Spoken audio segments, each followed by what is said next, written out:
The NFL and ESPN have reached a deal, but are NFL players getting their fair share from this deal? I'm going to tell y'all about the details of the deal, then I'll tell y'all what the NFL CBA has to say about it. Now, technically, this deal is between the NFL and Disney, which owns ESPN, but I've got a press release in front of me that mentions all sorts of entities from ABC to Hulu, Monday Night Football, College Game Day, NFL Plus. The details of this deal go deep, but here are the main points. ESPN is receiving NFL Network and Red Zone rights, and the NFL is receiving a 10% equity stake in ESPN. Also, NFL Network is going to be owned and operated by ESPN, which is going to integrate it into their streaming service that they're launching on August 21st. Plus, ESPN is getting broadcasting rights to 3 more NFL games per season, so that's 28 total for them. And they're going to merge the NFL fantasy product with the ESPN fantasy product. So ESPN will own the official fantasy product of the NFL. Now, here's why I'm glad that despite all the drama, the NFLPA did finally appoint someone as the interim executive director, because that 10% equity stake in ESPN, current analyst valuations put that at somewhere between $2.4 and $2.7 billion, depending on who you ask. Plus, what the players actually get a share of depends on what ESPN actually owns versus what they're getting through things like licensing and partnership. Now, the interim executive director appointed by the NFLPA is a man named David White, and he's the former head of the Screen Actors Guild. Now, he wasn't around for that whole strike that they did in 2023. He resigned in 2021, but he was with the organization for 12 years before that. So he's had to deal with tough negotiations, tense negotiations, and he kind of knows his way around media rights deals. And that's important because there's a whole section of the CBA that was written to govern the sale of NFL-owned businesses and how the revenue from those sales would be shared with players. And in this case, those NFL-owned businesses are media entities.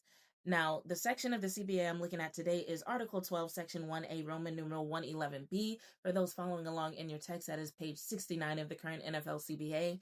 And in that section, the letters AR refer to all revenue. Not literally all revenue, but it's all the revenue that the players get a share of.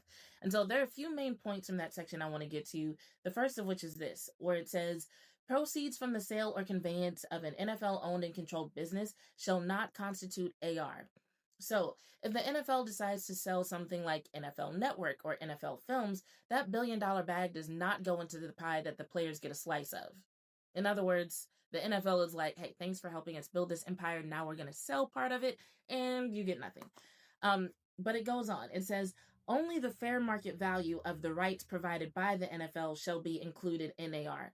So what that means is after the sale, if the new owners of whatever it is that the NFL sold still want access to NFL stuff like games, logos, branding, content, they got to pay up.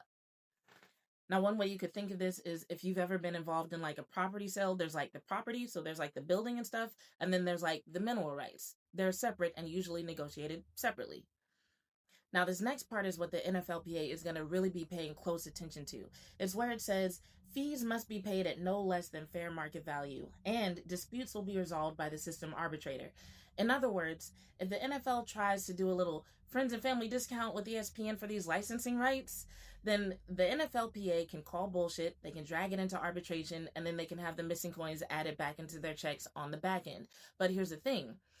The NFLPA has to initiate that process. So let's assume no ill or malicious intent. Let's just say that NFL and Disney are negotiating this deal based on what's important to them. And things like these rights just aren't top of mind. They're not a priority. So some things don't get calculated properly, right? The NFL is under no obligation to go back and check their work. It's up to the NFLPA to look over the details, make sure things are done right, make sure that they're getting their fair share. And if they're not, they're the ones who have to initiate the process of getting the system arbitrator involved. So this is an area where the NFLPA is going to want to be especially diligent, especially when you consider the fact that when Roger Goodell went on SportsCenter earlier today to talk about this topic, not only did he talk about all the cool content that could come out of this deal, he also talked about the fact that offloading some of these media entities would free up the NFL to focus on things like expanding to an 18th game, expanding internationally, expanding the game of flag football, so on and so forth. So if the NFLPA starts letting little things slip through the cracks now, it could have big, like $1 million implications for what happens down the road. Now, you might be one of those fans who's thinking, like, well, has the NFL said anything about what the players will or won't get from this deal? No, they haven't. It's kind of odd because Every media outlet that I've seen cover this story has mentioned that they did reach out to ESPN and Disney for comment about what the players will get from this deal. So it really is kind of weird to me that ESPN and the NFL are doing practically a press tour about this deal, but when it comes to questions about what the players should or will receive, nobody's answering those questions. There's no comment on any of that. A little bit of a red flag. So the NFLPA is going to want to keep a close eye on not only the details of this deal, but also subsequent moves by the NFL after this deal is finalized, because they do have the ability to at least once a year look over what's listed in Appendix CC of the CBA, which is basically a list of the NFL owned and operated businesses. And let's just say, if you know anything about the NFL and the companies that they've partnered with and worked with over the past few years, you'd be surprised at how short this list is. One more thing to note is that this deal is not actually finalized. There's two other things that have to happen. One, the NFL owners have to approve it. So yes, the NFL owners have a lot to gain from this deal, but do any of them have anything to lose? That's a good question. Also, a deal of this magnitude is going to require regulatory approval. That's federal regulatory approval. And if you know anything about the relationship between the NFL and this current administration, you know that could make things a little bit interesting as we go along. So if you have any questions on that or anything else I've mentioned in this video, feel free to throw that in the comments and maybe I'll get to it on my next video or on my next live.